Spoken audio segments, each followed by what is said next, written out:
So welcome to our third YouTube broadcast, I guess. And I thought in this one it would be a good idea to have a chat with Jen Reagan, who is also union president and also a frontline staff member, to get a perspective from her in terms of how her members, how the folks in the homes are dealing with the COVID-19 situation now that we are in week 5 of essentially a lockdown. And then I thought it would be worthwhile having Jocelyn Fleet, our nurse educator, join us to give us a wee bit of an outline of some questions or answer some questions around PPE, masks, etc. So I thought I'd start by maybe asking Jen, how's things going? How are the staff? How's the morale? How are the folks in the homes, the individuals with support? Can you tell us a wee bit about that, if you don't mind? Yeah, no, that's a great question. The individuals we support are going a little stir crazy, but OTPT has put out some great challenges that my home's been knocking out of the park. So that's exciting. It's keeping the clients engaged. We're still working on doing van rides, and if the weather ends up getting nice, hopefully we can get them outside and burn out some energy. So they're doing as well as we can hope. It's hard to try and convey the reasons why we can't go outside or leave the house. Some of them don't understand. So those are challenges that we face daily. But the staff are doing great at trying to do and explain as best we can to the clients. And as far as staff, everybody's on edge a bit, just like the whole world. But they've also said great things about communication with management, explaining as much as they can so that we can know what's going on. That's a big thing. Right. There's been a lot of talk about, obviously, hours changing, concerns with that, but also in the same breath, everybody's happy that we're being safe and limiting the amount of homes that part-time and casual and even full-time can do overtime in. So it's one of those, everybody's happy but also upset at the same time. There's also been tons of questions about our PPE and how much the organization has, are we rationing it, or how, why we're not using it more proactively, and also when to use the different masks, which maybe Jocelyn could touch on, when we might use the different types of masks and just how to keep everybody safe. Right. But everybody's communicating well with each other, and we have a great team, and everything's going pretty well. People are being supportive of each other, and that's what we need right now. Yeah. So. I mean, you're right. We've got a good team. In terms of the PPE question, we do have PPE. We are just being careful in terms of how we use it, because we don't have a never-ending supply of it. We have, like most certainly of North America, certainly Canada, we have had some difficulties acquiring PPE. We do have procedure masks. We do have N95 masks, we've got gowns, we've got gloves, we've got face shields, and Jocelyn can speak to the different mask types and the different face shields that can be used. We follow the direction that we're given from public health to the extent that we can, and those directions has changed over the course of this 5 weeks. But at this point in time, we are essentially following their direction. Long-term care, acute care follows a different set of criteria as determined by public health.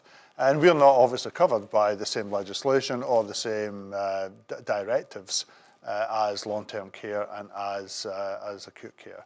We take our kind of direction from essentially Ministry of Community and Social Services. And I know that there are some agencies across the province that are doing different things. Some agencies are using, for example, cloth masks. We have been advised by our public health not to do that.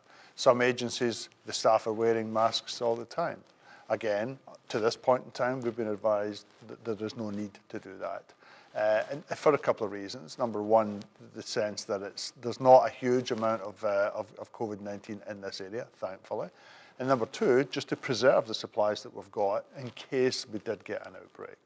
So it's managing that those supplies and with the possibility that at some point we will get COVID-19. If we had a unending supply of procedure masks, we probably would have everybody wearing them all the time. But at this point in time, we don't. That said, we do have orders in place. I think we've got somewhere in the neighbourhood of 15,000 masks on order, and we have had them on order for quite some time. But there's supply chain issues. So, and everybody's heard that in the media. So it's trying to find that balancing act, and that's really what we're trying to do. Okay, thank you.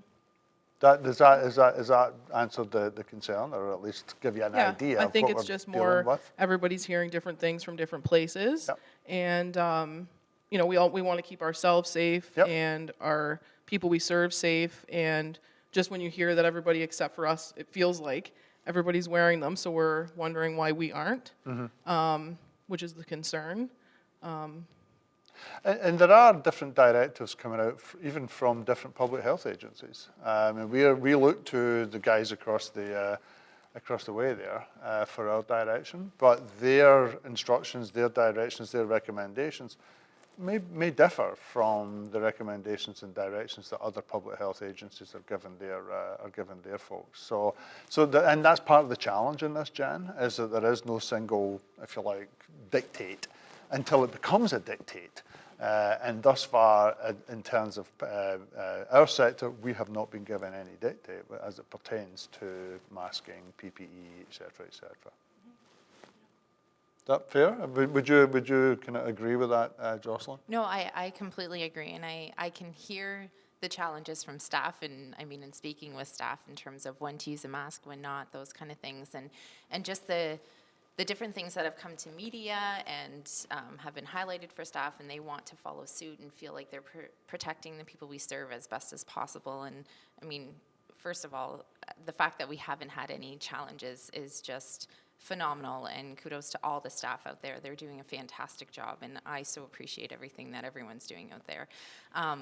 But also just remembering the basics of hand hygiene, as much as possible, being able to socially distance even within the home with other staff in there, and cleaning your surfaces and high-touch areas are going to go a long way.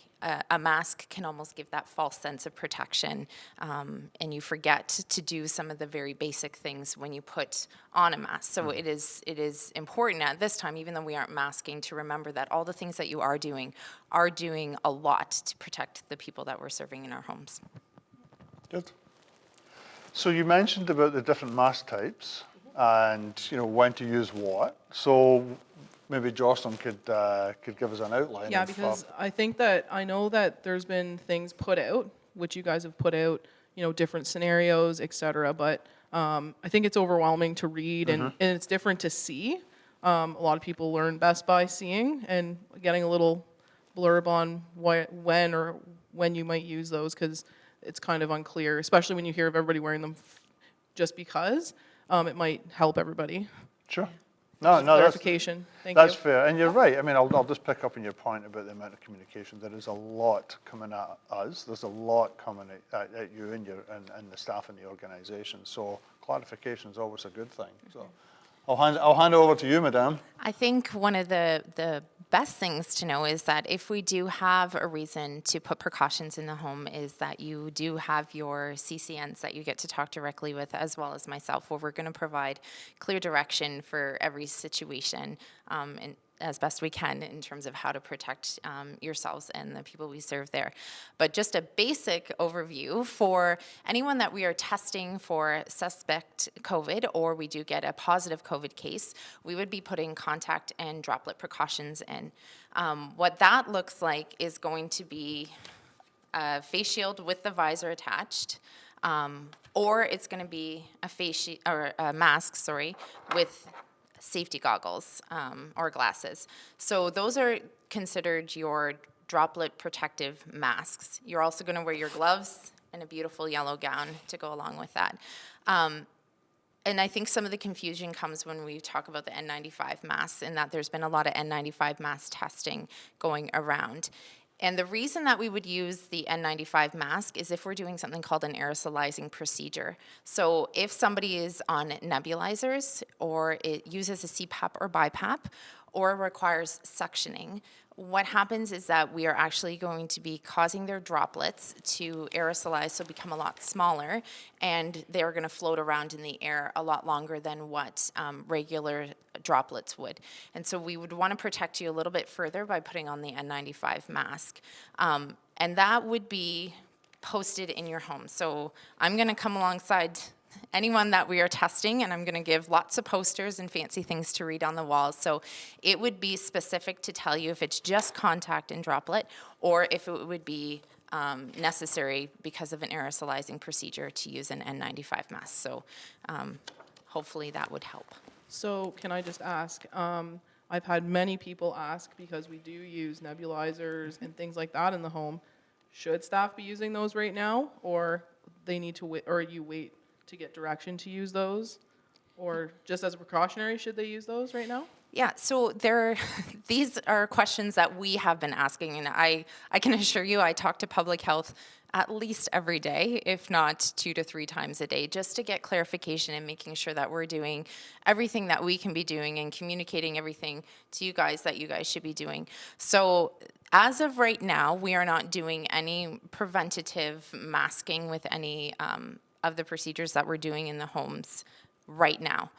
I can promise you that I cannot hold true to anything for any length of time, because things literally change moment by moment, day by day. So for right now, all we have been doing is proactively testing and mass fit testing everyone that would be in contact with somebody who potentially would require their nebulizers, so that we're ready to go, so that if we do require masking prior to anybody being tested for COVID or anything like that, that we're ready to go, so that we can keep everyone safe. So as of right now, you're doing, I think, everything you're supposed to be doing, and we will communicate if that changes.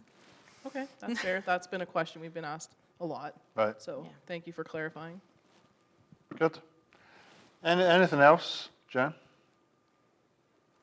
I don't think so. No? At this point, that Okay. was good. Yeah.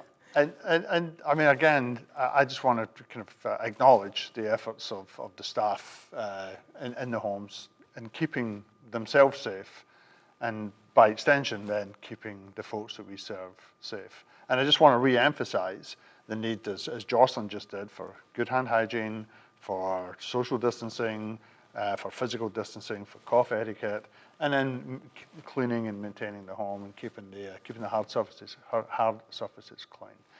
And I just wanted to just say that this format allows us, hopefully, to get a message to the staff at large. I just want to thank you guys for participating. And if this works, if people think this is a good format, let me know, because we can have other discussions with other parts of the organization, or representatives of other parts of the organization, if people feel that that's worthwhile. So I just want to thank you again for your time. Thanks again, Tom, for being our cameraman, and we'll call it a wrap at that. Thank you.